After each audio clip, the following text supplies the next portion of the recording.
Well, all right, greetings everyone and welcome. My name is Yulia Ivanik-Squires and I'm the coordinator of the Center for Ukrainian Canadian Studies at the University of Manitoba. And I'm really pleased to welcome you to the QX virtual lecture series. QX creates, preserves and communicates knowledge and scholarship as it relates to Canada and also Ukraine's unique history and relationship. The center coordinates the Ukrainian Canadian Heritage Studies program and courses. We also offer letter of participation programming, promote research, and host events.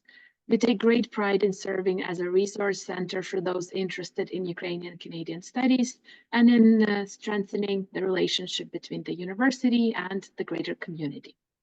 I'd like to also acknowledge that the University of Manitoba campuses are located on the original lands of Anishinaabe, Cree, Ojibwe, Dakota, and Dene peoples, and on the homeland of the Métis Nation.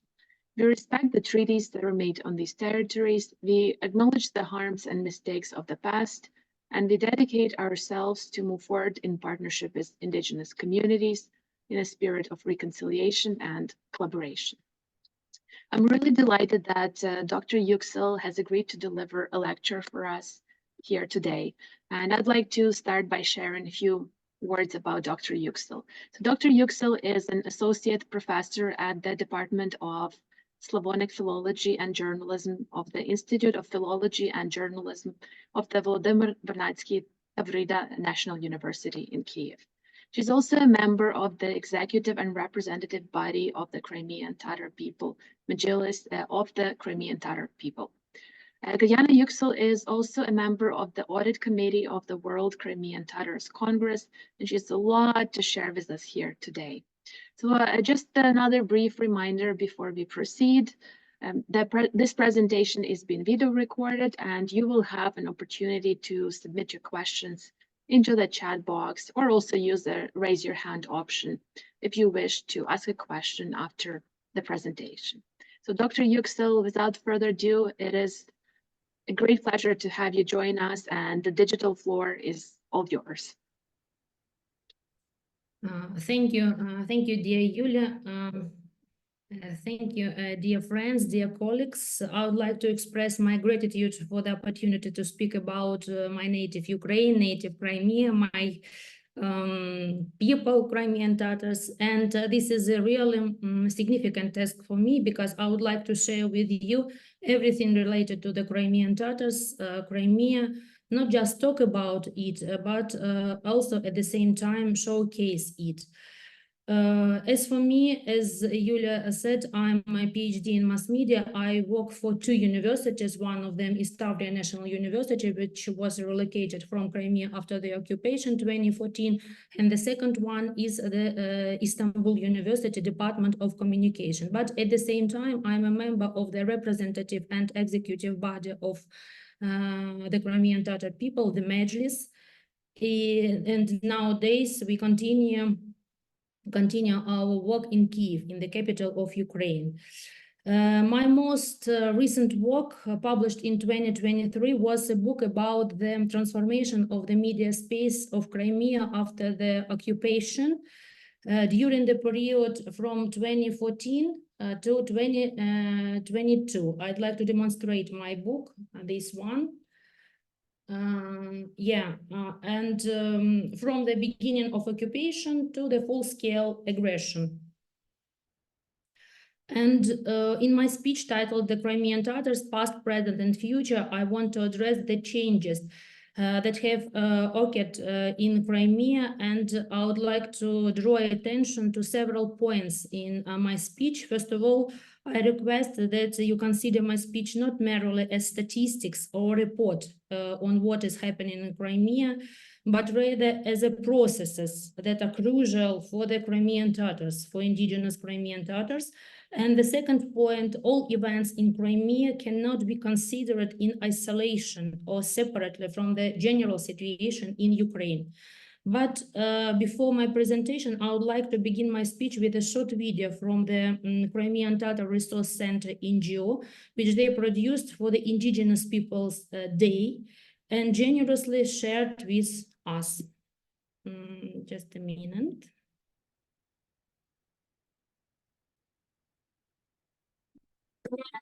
Every nation is the whole universe. August 9th is the International Day of the world's indigenous peoples. The world is colorful. There are about 476 million indigenous peoples living in 70 countries. All of them are bearers of a unique history, language, and traditions. A large part of them is on the verge of extinction, and this cannot be allowed to happen. That is why in 1994, the UN General Assembly decided to celebrate the International Day of the World's Indigenous Peoples on August 9th every year. For Ukraine, this is also a great celebration and responsibility. After all, there are three distinctive indigenous peoples that have formed in Crimea: Crimean Tatars, Karaites, and Krimchuks. All of them have an ancient, heroic, and at the same time, tragic history. Currently, about 300,000 Crimean Tatars, 1,200 Karaites, and 400 Krimchuks live in Ukraine. On July 23, 2021, the law on the indigenous peoples of Ukraine entered into force, which legally established the status of these peoples. It has provided protection guarantees and regulated relations with the state. Since the beginning of the Russian occupation of Crimea in 2014 and the full-scale invasion on February 24, 2022, all indigenous peoples of Ukraine, together with Ukrainians, are in a constant struggle to preserve their identity. We stand for our history, for our country, for our language and faith, and we are sure that we will get justice. Let's protect the indigenous peoples of Ukraine. Let's save Ukraine.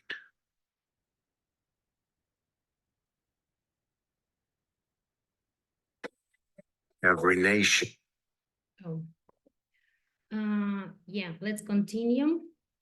Who are the Crimean Tatars? The Crimean Tatars are an indigenous people of Ukraine and Crimea and an East European Turkic people with a long history in the Crimean Peninsula, which is located in the northern coast of the Black Sea.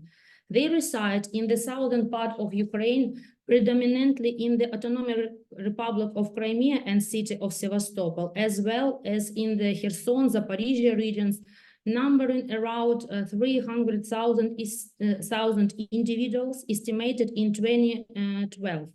Crimean Tatars also live in the Turkey, nearly 4 million, Uzbekistan, about 100,000, Romania, 40,000, and Bulgaria, approximately 1,000 individuals. They speak the Crimean Tatar language, which belongs to the Turkic language family. So the history of the Crimean Tatars is rich and complex, spanning centuries of cultural, political, and social developments, and also includes challenges such as wars, forced migration, and the impact of geopolitical shifts. A brief overview of the history of Crimean Tatars, and the Crimean Peninsula. The Crimean Tatars emerged as a people in the Crimea and descendants of the various ethnic groups that inhabited the peninsula in different historical epochs. The Crimean Tatars evolved through the blending of diverse Turkic-speaking nomadic peoples from the steppe regions of Crimea and the Black Sea coast, including Western Polovts, Khazars, Bulgars, medieval Nogais, with the inhabitants of the peninsula such as Hellenes, Greeks, Crimean Goths, Scythians, Kyiv, Tauri, Italians, and others. And unifying elements in this process were the common territory, Turkic language, and the Islamic religion. And brief information about periods of the history of the Crimean Tatars. The Crimean, first ancient and medieval periods. The Crimean Peninsula has been inhabited since ancient times with various cultures, including Scythians and Greeks, leaving their mark. In the medieval period, area became a part of Byzantine Empire, later falling under the influence of Khazars and Kievan Rus. In the 13th century, the Mongols invaded the region, leading to the establishment of the Golden Horde, which was the Mongol nomadic state in the steppes of Eastern Europe, Central Asia, and Western Siberia. During the disintegration process, several entities emerged from the Golden Horde, including the Astrakhan, Crimea, Nogai, Siberian, Kazakh, and Uzbek Khanates. As at the time of Crimean Khanate, the Crimean Khanate emerged in the 15th century as a successor of the Golden Horde. It became a powerful state with its capital in Bakhchisarai. The Crimean Tatars played a significant role in trade, diplomacy, and warfare, often forming alliance with the Ottoman Empire. In the late 17th, 18th century, the Russian Empire annexed the Crimean Peninsula, leading to the dissolution of the Crimean Khanate. Harassment from the Russian administration and land expropriation from the Crimean Tatars led to the mass migration of the Crimean Tatars to the Ottoman Empire. By the end of the 19th century, fewer than 200,000 Crimean Tatars remained, constituting approximately a quarter of the entire Crimea population. In total, from 1783 to early 20th century, at least 800,000 Crimean Tatars had left Crimea.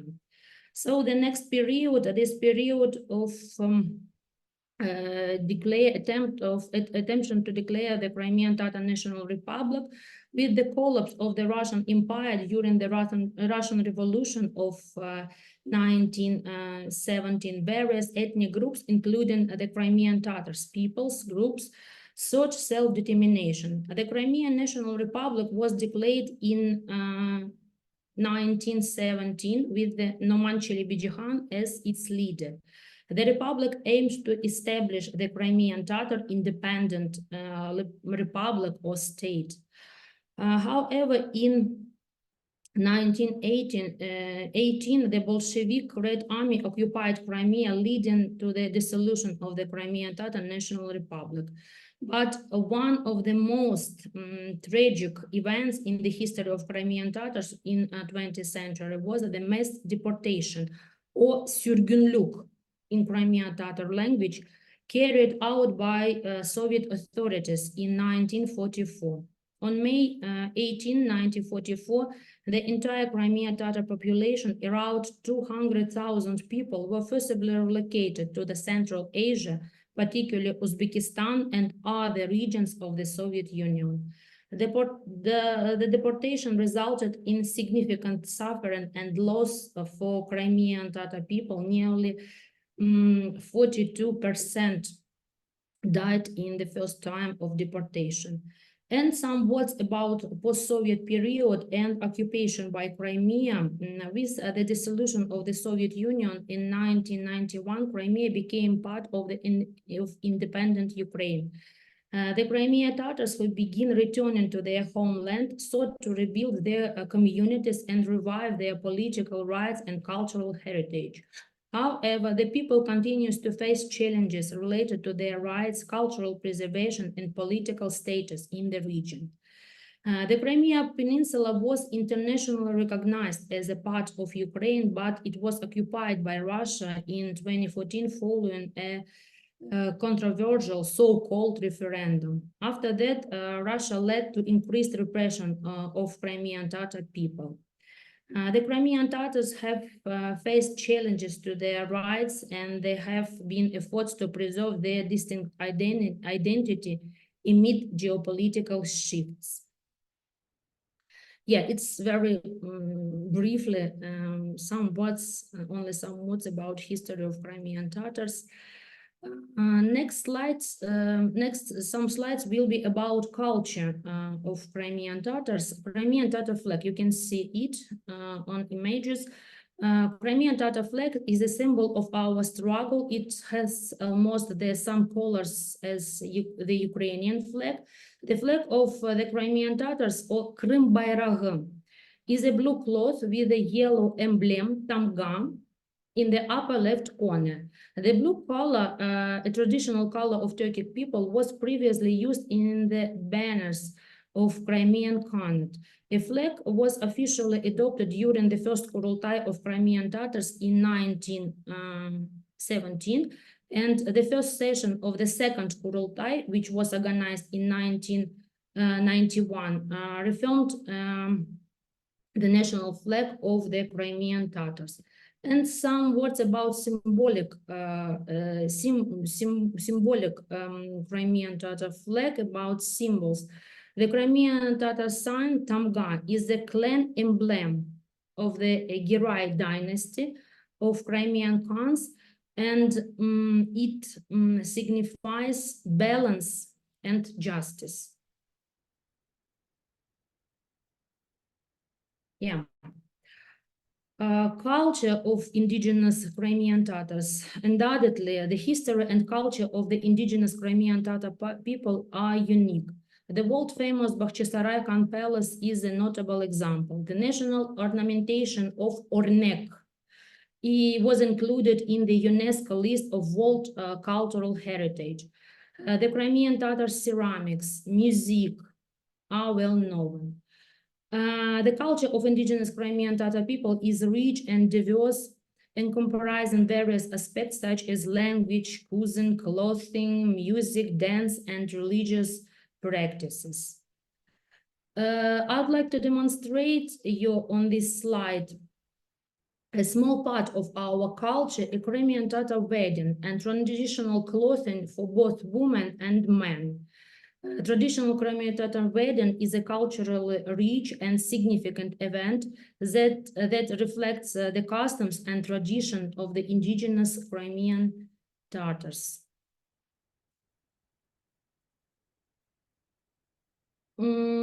Crimean Tatar national cuisine.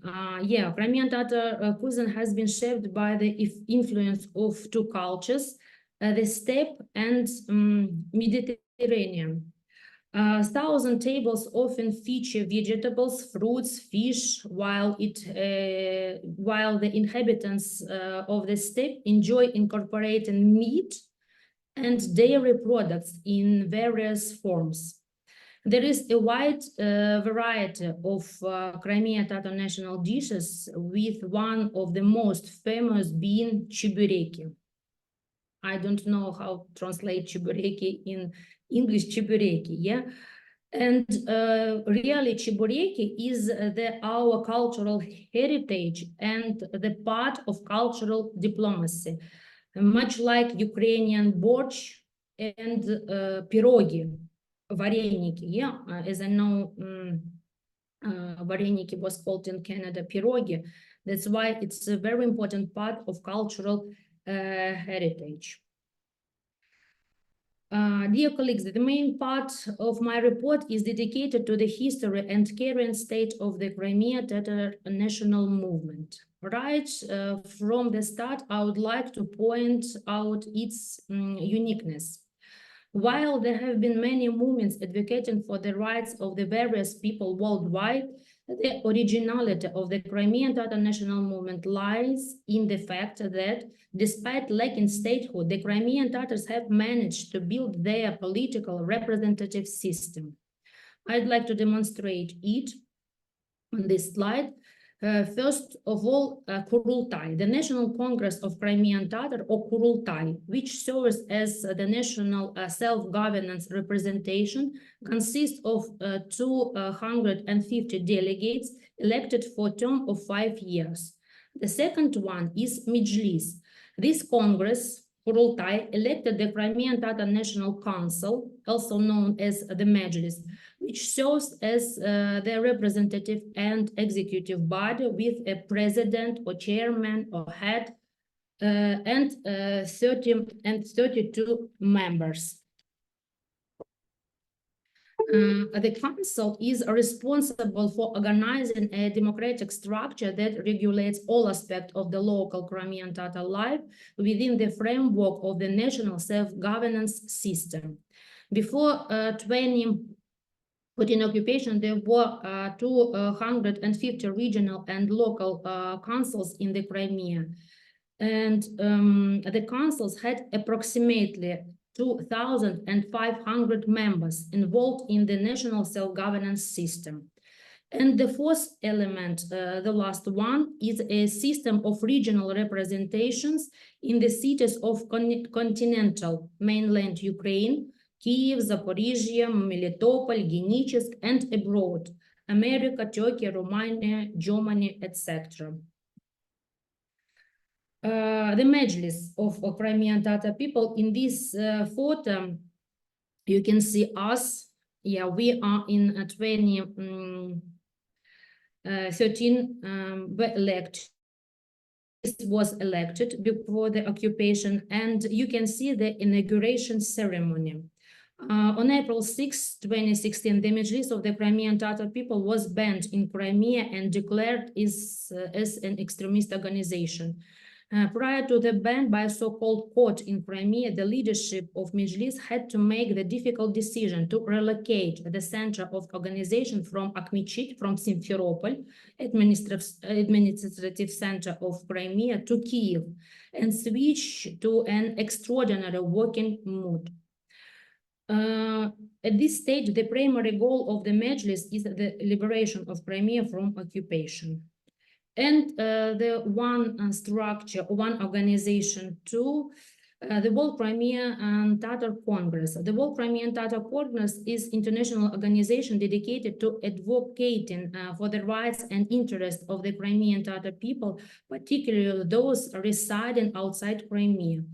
The primary objectives of the Congress include preserving the cultural heritage, language, and identity of the Crimean Tatar people, as well as addressing issues related to their socio-economic well-being. I'd like to know that Crimean Tatars lived in 15 countries worldwide before the occupation, but now we know about 22 countries. And new diaspora of Crimean Tatars is forming in countries like Ireland, Canada, Germany, and other European countries. The periods of the Crimean Tatar national movement. The Crimean Tatar national movement has undergone distinct periods in its history, marked by challenges, resilience, and efforts to preserve rights of the Crimean Tatars. Throughout this period, the Crimean Tatar national movement has demonstrated remarkable resilience, adapting to changing circumstances while maintaining a strong sense of identity and commitment to their heritage. You can see 4 periods of the Crimean Tatar national movement. The first of them is formation, the Crimean Tatar national movement and the struggle for return to Crimea from deportation. It's a period from 1915s to 1918s.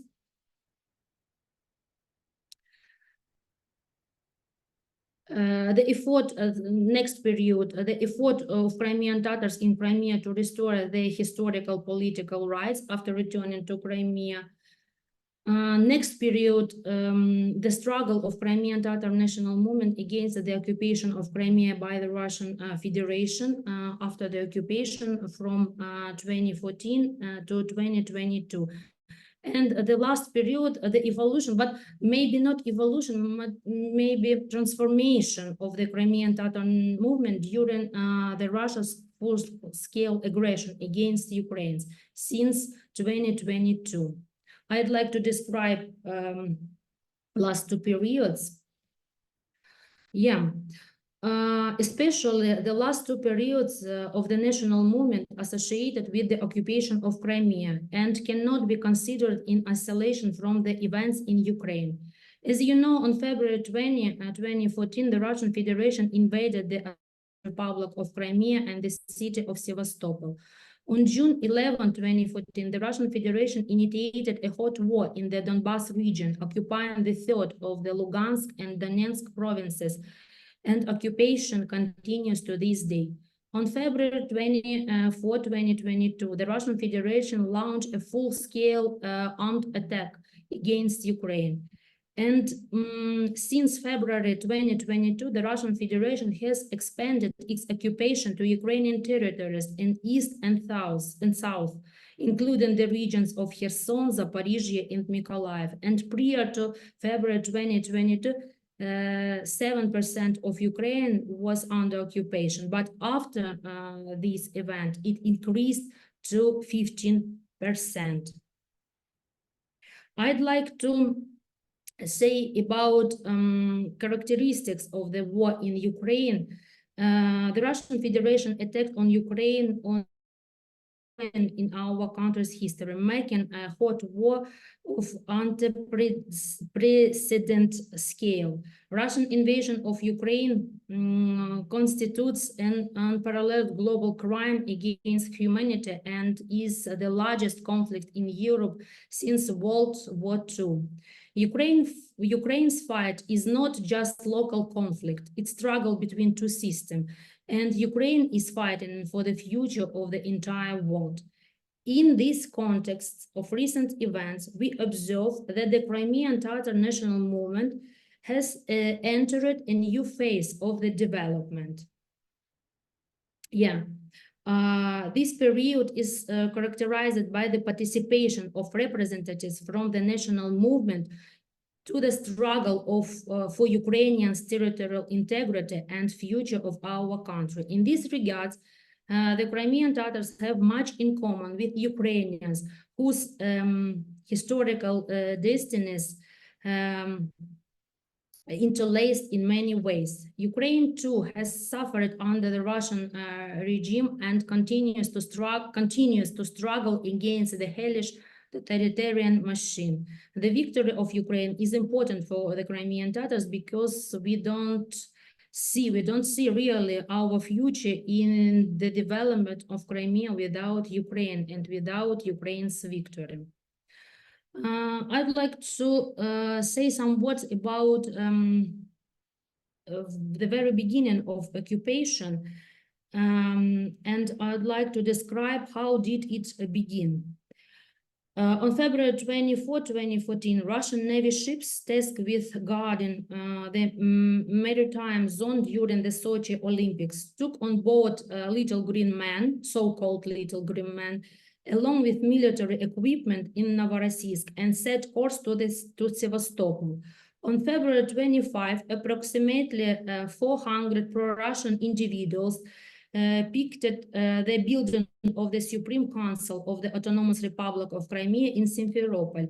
They demanded to remove the Ukrainian state symbols and called for extraordinary session to decide on a referendum for Crimea's independence. To prevent such developments, pro-Ukrainian rally took place on the February 26, 2014, outside the walls of the Crimean parliament. Responding to the call of the Mejlis of the Crimean Tatar people, thousands of Crimean Tatars, Ukrainians, and representatives of other nationalities joined a peaceful protest to resist Russian occupation and support the territorial integrity of Ukraine. The rally gathered nearly 10,000 participants. Thanks to the gathering that day, Crimeans managed to prevent an emergency session of the parliament and a reconsideration of the autonomous republic's status within Ukraine. But in the night of February 27, 2014, armed individuals without identifying insignia seized control of two key administrative buildings in Crimea, the Council of Ministers and the Crimea Verkhovная Rada, Crimean Parliament. This marked the beginning of a military operation to occupy Crimea, which continued until March 16, 2014, when so-called Crimean referendum took place. During this period, the regular armed force of the Russian Federation and illegal paramilitary groups entered Crimea. And February 26 was recognized in Ukraine as a day of resistance to the occupation of Crimea. This a day to remember and honor the bravery of thousands of Crimean Tatars and Ukrainians who on February participated in a rally in Simferopol to support the territorial integrity of Ukraine. And one event too I'd like to focus your attention on it too. On March 15, 2014, the Crimean Tatar Mejlis issued a call to all residents of Crimea not to participate in the illegal and internationally unrecognized so-called referendum.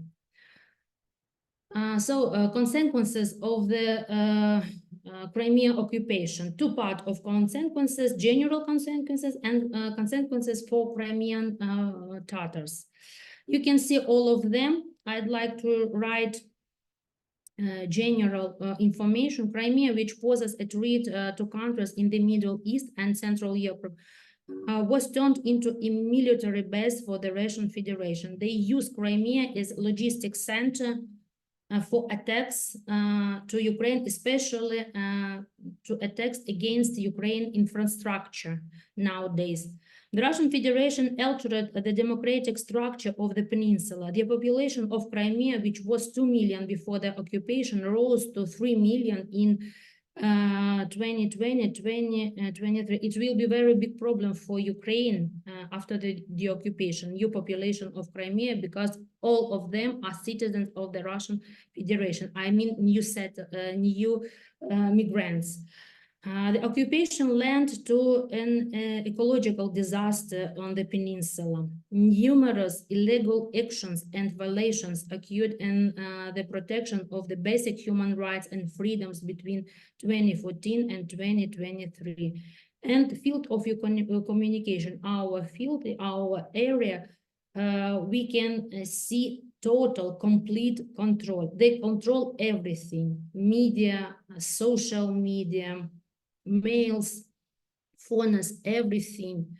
Nowadays, Crimea, is a small model of the USSR in 1937.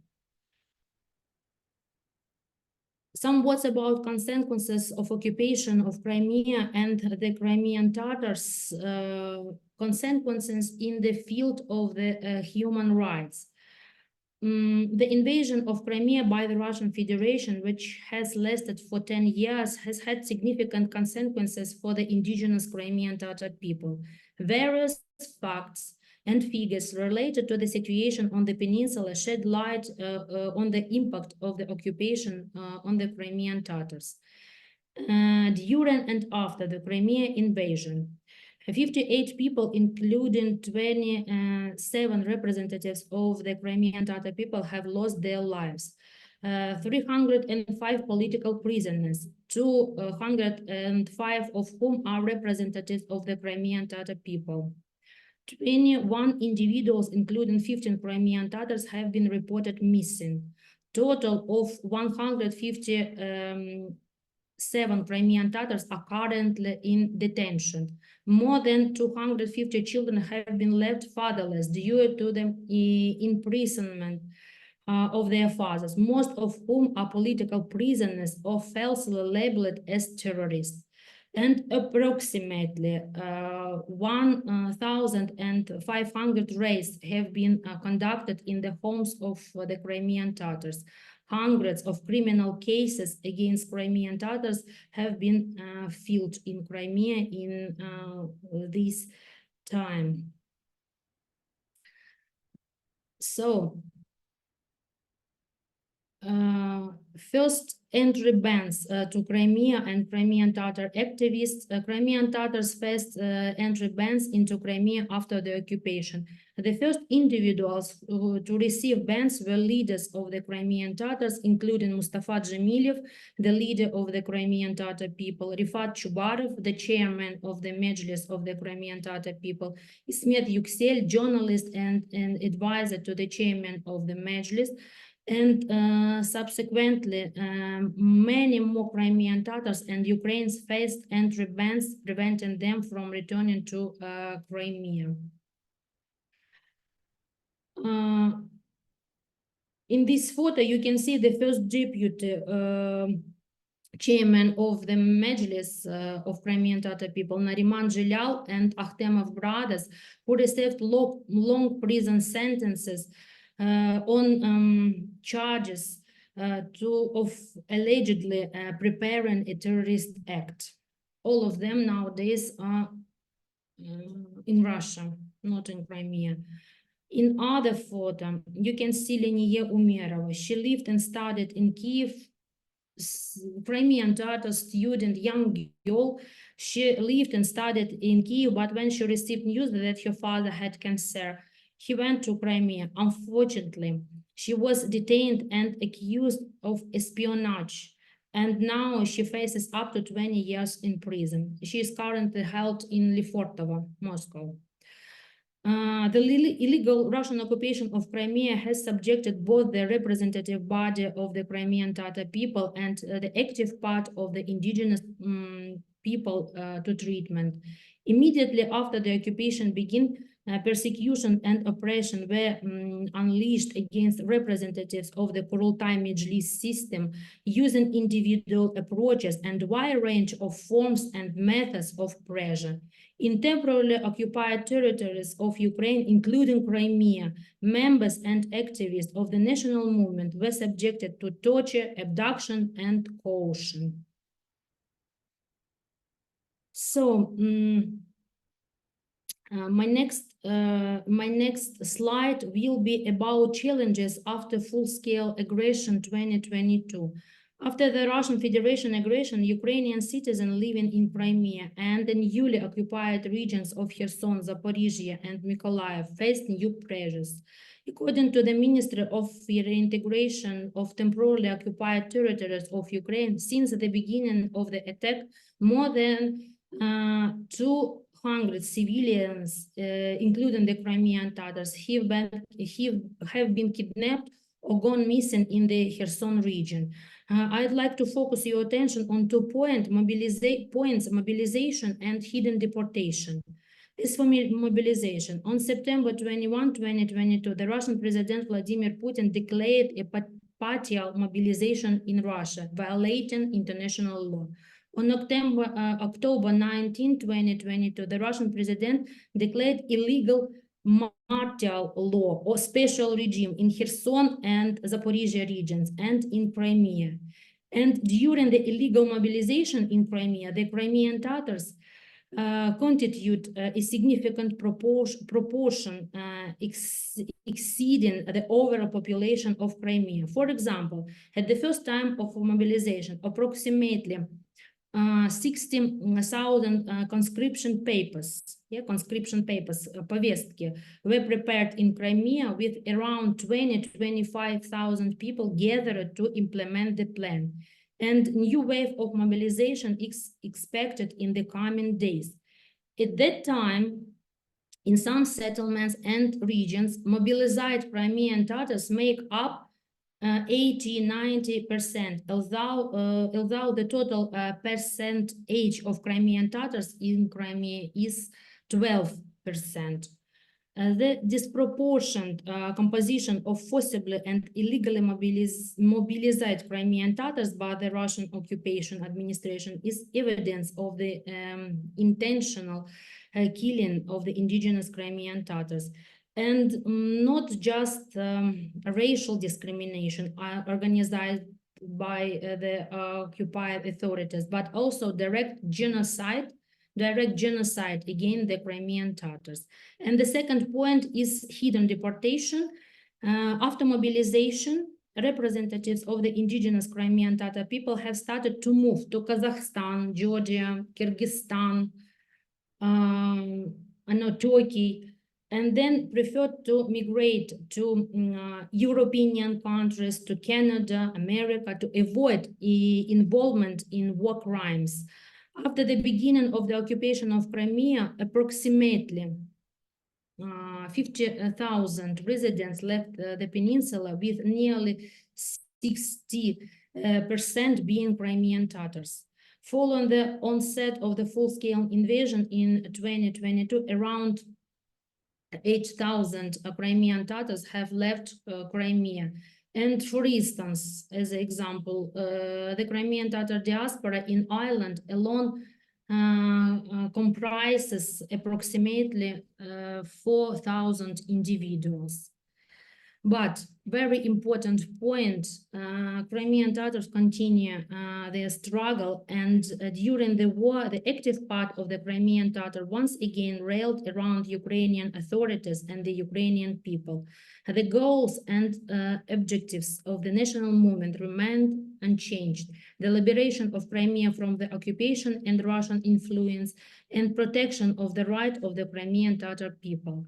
The ideas remained unchanged because the foundation of the national movement is based on the principal ideas of international law and human rights. But until the event of 2022, the national movement relied on non-violent, militant struggle. However, under the current conditions, the methods of the national movement have changed. The current enemy of Ukraine rejects its philosophy, perspective, behavior, and all principles of humanism. In this circumstance, young and middle-aged representatives of the national movement, together with other citizens of Ukraine, make up arms, join to the armed forces of Ukraine, and defend Ukraine. I'd like to share information about Crimean Tatars soldiers. Crimean Tatars, as soldier of the armed forces and the territorial defense of Ukraine, took part in the defense of Kyiv and the Kyiv region on the February-March 2022. On February 2022, a regional defense battalion, Crimea, was formed within the armed forces of Ukraine, and its soldiers are currently participating in the liberation of temporarily occupied cities in the east of Ukraine. Crimean Tatar soldiers are fighting in the south and east of Ukraine, in the Donetsk, Lugansk, Kherson, Mykolaiv regions, in the brigades number 72, 112, 30, 102, 57, 58, 110, and other brigades. There were Crimean Tatars in Mariupol and Azovstal. And within the structure of the 241st Brigade of the Armed Forces, the battalion named Numancheli Bidjikhan, led by Lenur Islamov, was formed. According to estimates, there are approximately 1,400 Crimean Tatars in the ranks of the Armed Forces of Ukraine. I provided detailed information on purpose because we often hear questions like, where are the Crimean Tatars? Why aren't they fighting? And I'd like to answer that Crimean Tatars are fighting in this war, just like other citizens of Ukraine. The third part of my presentation will be about the future of Crimea after the occupation. The future scenarios for the occupation of Crimea involve complex geopolitical dynamics, diplomatic efforts, and international collaboration.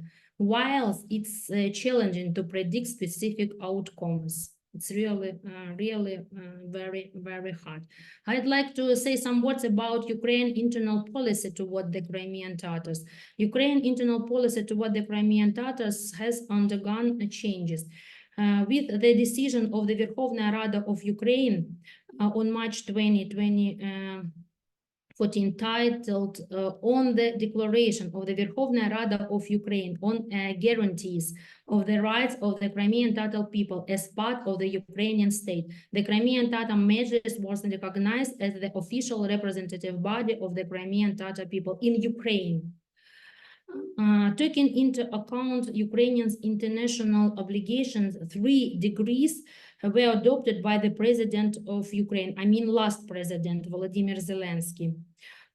Recognition of February 26th as the day of the resistance of Crimea, declaration of holidays for Kurban and Ramazan holidays, Kurban and Ramazan Bayrams, this is Islamic holidays, and the establishment of the strategy for the development of the Crimean Tatar language with an action plan.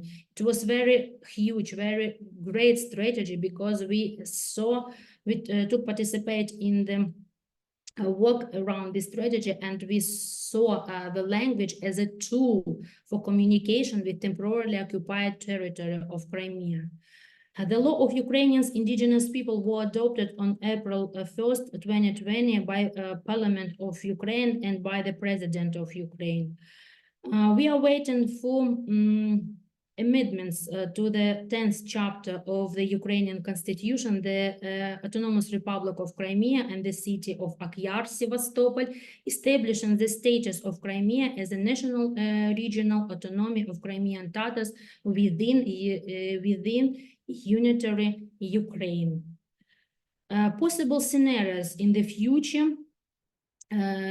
Possible scenarios of the occupation of Crimea. Two possible scenarios could unfold: diplomatic negotiations and military way. Diplomatic negotiations between Ukraine and Russia, possibly facilitated by international intermediaries, could lead to a negotiated settlement. This scenario would involve discussions on the status of Crimea, guarantees for indigenous people's rights, and the restoration of Ukrainians' territorial integrity. And the second one is the military way. After the onset of a full-scale invasion in 2022, Ukrainian politicians and society are considering the possibility of reclaiming Crimea through military means. While Ukraine's policy leading up to this period was centered around the idea of regaining Crimea through diplomatic channels, views have now shifted. Within Ukrainian society, there is an increased discourse advocating for the necessity of reclaiming Crimea through military invasion.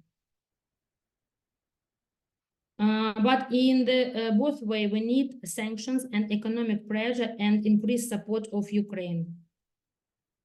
International sanctions and economic pressure on Russia may influence its policies towards Crimea. And future scenario could see heightened international support for Ukraine, including military assistance, economic aid, and diplomatic backing. This support may increase Ukraine's position in negotiations and efforts to address the occupation. And some words about prospects for the development of the Crimean Tatar people after the occupation. The place of Crimean Tatars and other indigenous people and the establishment of their rights in Crimea have been complex and influenced by historical, political, and social factors. The prospects for the development of Crimean Tatar people and the preservation of their identity after the occupation of Crimea include several key directions: reaffirmation of national identity, economic development, political participation, educational and cultural exchange, prevention of discrimination against Crimean Tatars, and interethnic interaction. And realizing these prospects will require significant efforts, cooperation, and support from both domestic and international communities. But I'd like to discuss with you very important issue, very important question. And as for me, dear colleagues, Ukrainian society is not ready for this discussion. This discussion is discussion about possibility of creating the Crimean Tatar national territorial autonomy within Ukraine. As representatives of the Crimean Tatar national movement, we talk about Crimea as a national autonomy within Ukraine. There are many questions, speculations, myths, and stereotypes around this. We realize that Ukrainian society is not ready for such conversation. Moreover, a message is used that the occupation of Crimea occurred because Crimea was autonomous, although the reason for the occupation are different. We know about it.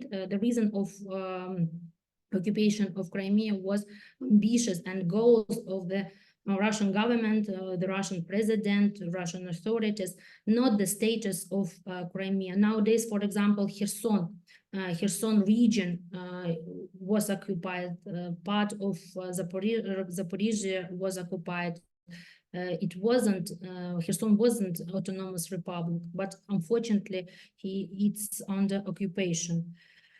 In 2016, President Petro Poroshenko established a special working group for the development and amendment of Chapter 10 of the Constitution of Ukraine, titled Autonomous Republic of Crimea and the City of Sevastopol. The Commission worked on creating the corresponding document. Currently, it's necessary to submit this document for consideration to the Verkhovna Rada of Ukraine and subsequently approval by the Constitutional Court of Ukraine. The possibility of creating of Crimean Tatar national territorial autonomy within Ukraine involves complex consideration and will depend on various factors, including legal, political, and geopolitical dynamics.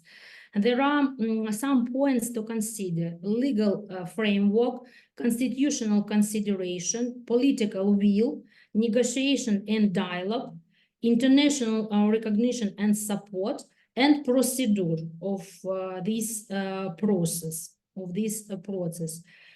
All of them are very important and need for such kind of process.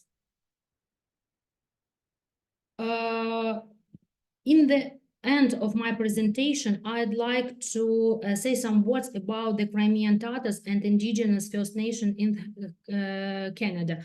I have been in Canada this year 3 times. It was a very big experience for me. And I tried to compare the situation of Crimean Tatars, Indigenous Crimean Tatars, and situation of First Nations or Indigenous Canadians in Canada. And it's really a very hard task. And as for me, we cannot compare the situation. First of all, there are a lot of peoples in Canada. As I know, nearly 650 Indigenous peoples live in Canada, and each of them are very unique. And we know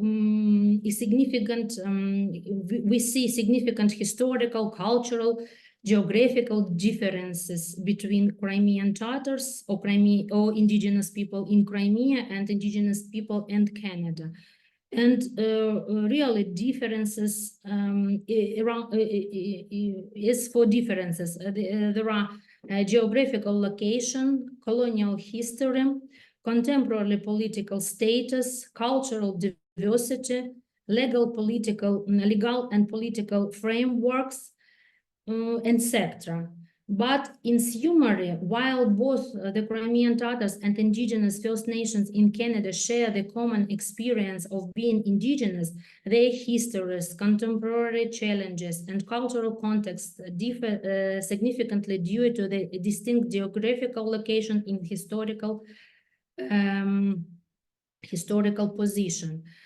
As for me, after the occupation of Crimea, I mean Ukrainian authorities, Crimean authorities, I mean the Crimean Tatar National Movement, Indigenous Crimean Tatars, we should take and implement the best practices of the Canada's policy towards Indigenous people.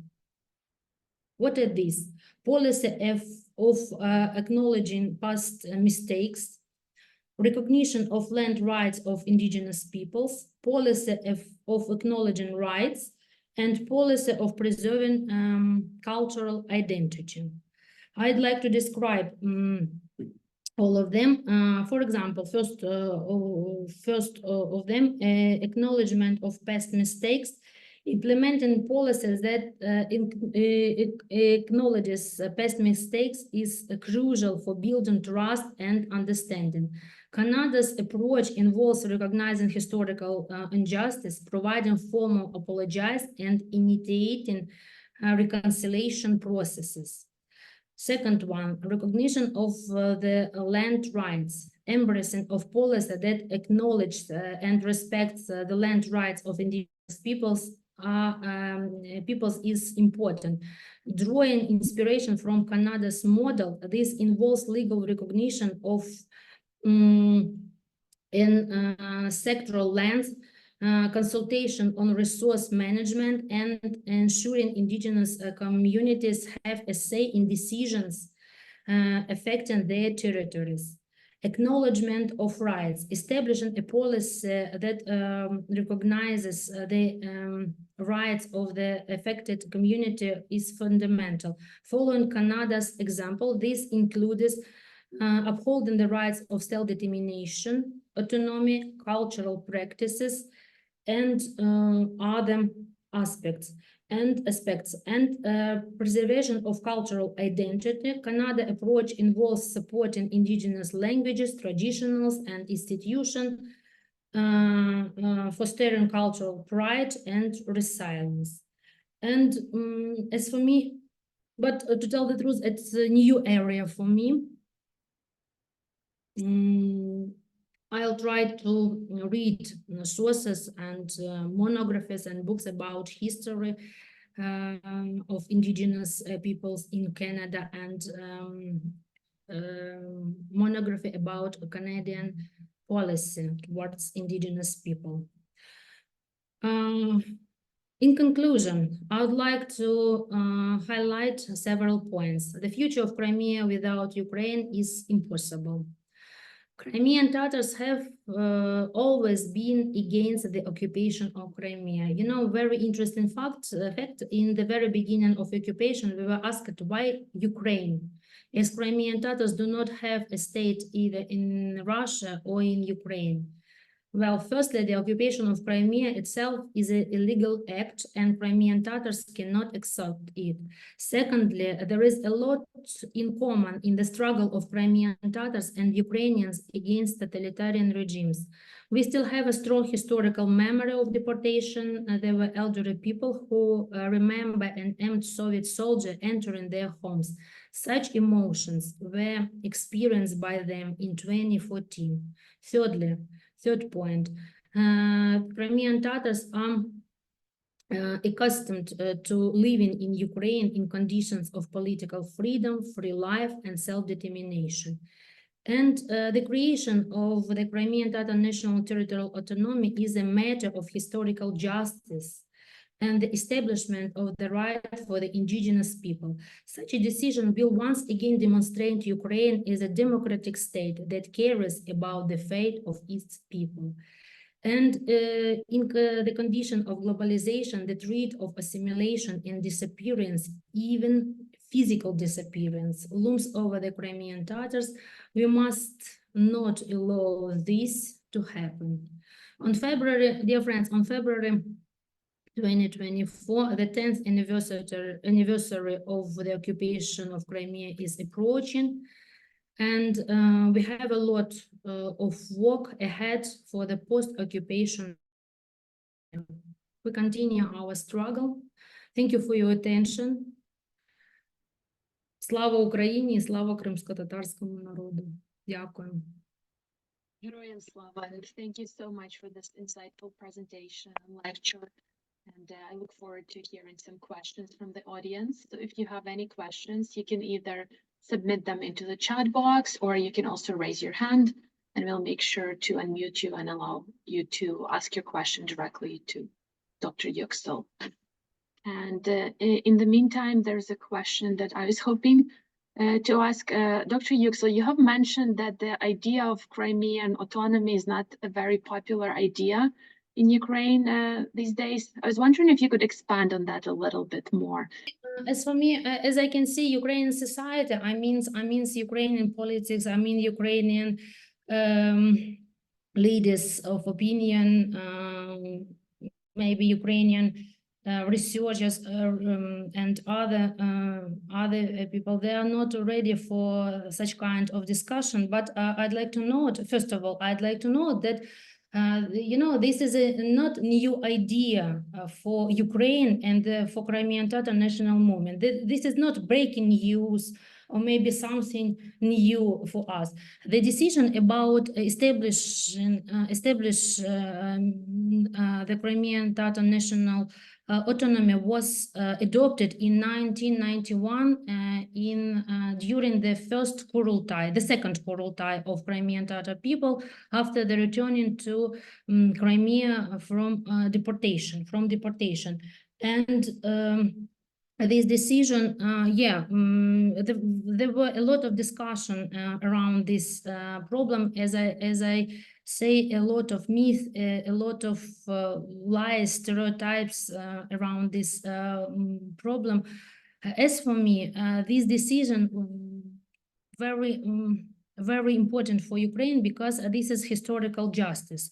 This decision, the creation of the Crimean Tatar national autonomy will demonstrate Ukraine as the state which use international law, principle of human rights, ideas of the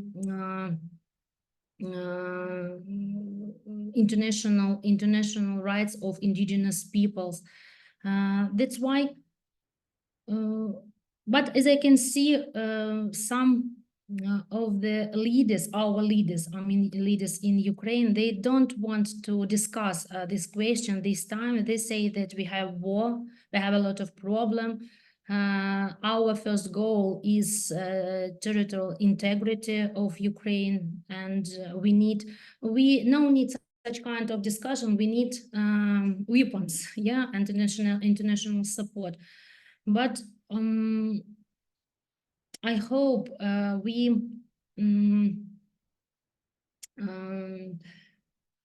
that Crimean Tatar national autonomy will established in Crimea after the occupation, and it will be a really historical decision for all of us.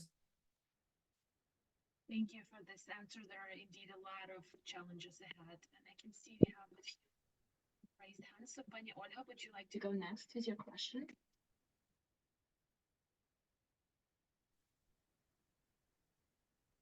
Hello, everyone.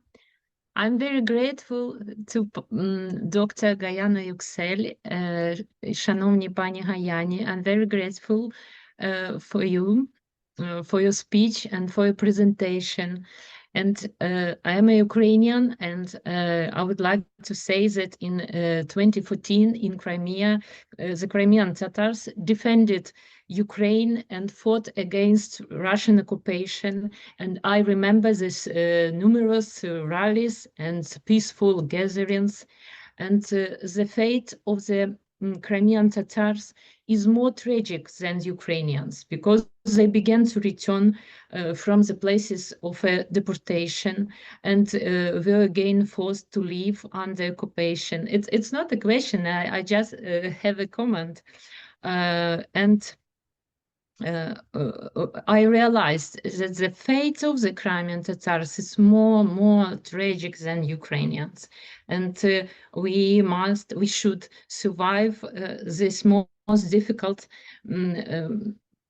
period together. And I support the idea of the Crimean Tatar national territory autonomy, and I believe that the Crimea will be Ukrainian and Crimea will be free. Thank you very much for this meeting. Thank you, dear Oля. I'm happy to see you. I'm very proud of your activity. Thank you for opportunity to meet with you and share information about Crimea and about Crimean Tatars. I know about strong Ukrainian diaspora in Canada, and I know about support of Ukrainians, I think it's a very big part of our life. I mean, Crimean Tatars in Crimea, Crimean Tatars all over the world, because we want to share information about situation in Crimea, really situation in Crimea, and we continue our struggle for our rights and for territorial integrity of Ukraine. Thank you. Thank you. And now we have another question. Jazar Shivzadeh, would you like to go next? Yes, thank you. Assalamu alaikum, Gayana Khanum. I'm very pleased with your presentation. I'm very happy to hear about my nation and my people in my university. I'm probably I believe the only one member of Crimean Tatars studying at the University of Manitoba currently. But our diaspora, I see it growing here in Winnipeg, and my family as one of the first people that moved here back in 2014. And I see a lot of people coming nowadays with the with Russian aggression in Crimea and forced mobilization. And I have a question to you regarding the hopefully in future the Crimea is going to be back with Ukraine and maybe a national autonomy, Crimean Tatars. But what about so many people that are outside of the Ukraine and Crimea right now, the Crimean Tatars? What kind of motion would cause them to come back? And because some of them have been outside of their homeland for so long, because I have friends here that been away from Crimea for a year and a half now, and will be getting like permanent residence and permanent status in different countries. What could be the point of them returning? Like what could cause them that, and how can we make sure that because it's a native land of so many Crimean Tatars and they all would love to live there, but how would that be implemented? Thank you, Jazar, for your question. Jazar says that as I can understand, your question was about new diaspora of Crimean Tatars, which was formed after the occupation of Crimea. I'd like to give a general info about returning of Crimean Tatars to Crimea after the occupation of Crimea. I'd like to give general information about diaspora of Crimean Tatars, the Crimean Tatar diaspora, first of all, and after that, I'd like to answer to your question. First of all, as for diaspora, as I said, Crimean Tatars lived in 15 countries before the occupation 2014. Nowadays, we know about diaspora in new countries, and we can see Crimean Tatars in 22 countries all over the world. Among them, Canada, European countries, Ireland, etc. And we have a very strong diaspora, because our diaspora, for example, in Turkey, in the Republic of Turkey, is nearly 3 or 4 million of Crimean Tatars, but unfortunately, all of them, the most part of them were assimilated, because you know that Turkish culture, language, religion, practice have a lot of in common with Crimean Tatars experiences. Additionally, Crimean Tatar live in Romania, live in Bulgaria, some European countries, and we know about Crimean Tatar diaspora in the central part, in the Central Asia. Nearly 100,000 Crimean Tatars lived in the Uzbekistan and other post-Soviet republics or countries, Uzbekistan, Kyrgyzstan, Kazakhstan. Unfortunately, we have a process of forming a new diaspora of Crimean Tatars after the occupation of Crimea. We don't know exactly how many Crimean Tatars were forced to leave Crimea after the occupation. Approximately 50,000 Crimeans were forced to leave Crimea after 2014, and 60% of them were Crimean Tatars. After full-scale aggression 2022, we can see new waves of Crimean Tatar migrations, and we know about new communities of Crimean Tatars in different countries. I hope that all of them will be able to return to Crimea after the occupation. I don't know how, I don't know in what way, I don't know about conditions in the future. You know, dear colleagues, nowadays I'm a member of expert network of the Crimean platform, and we try to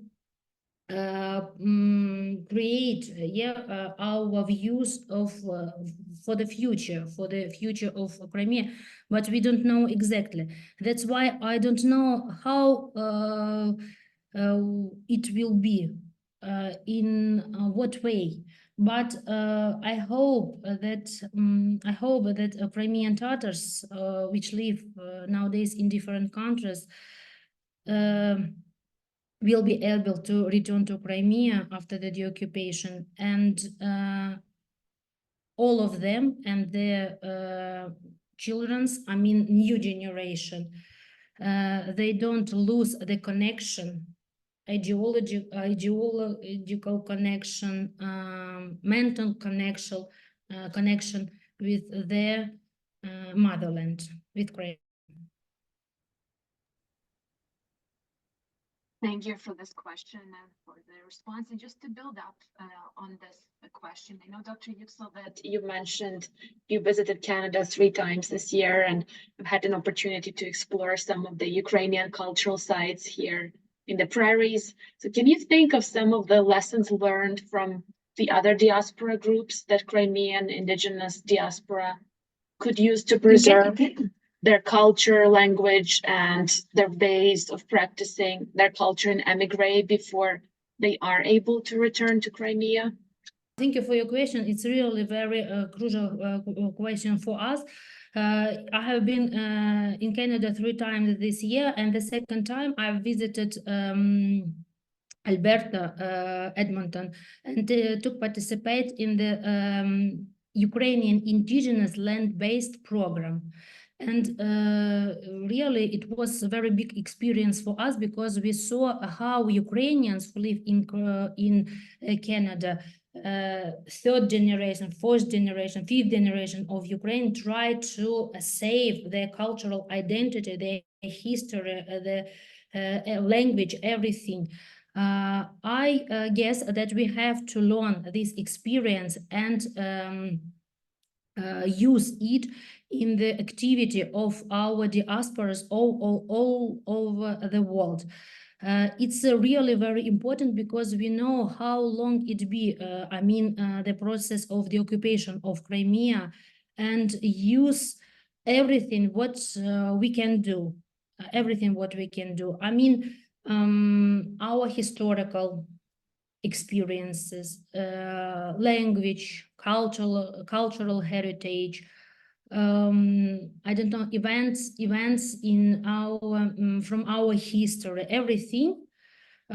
We should use it, all of them, for the sharing information about Crimea. But it's not really very easy because now, because you know, new migrants, new diaspora of Crimean Tatars, unfortunately, their main duty nowadays is surviving.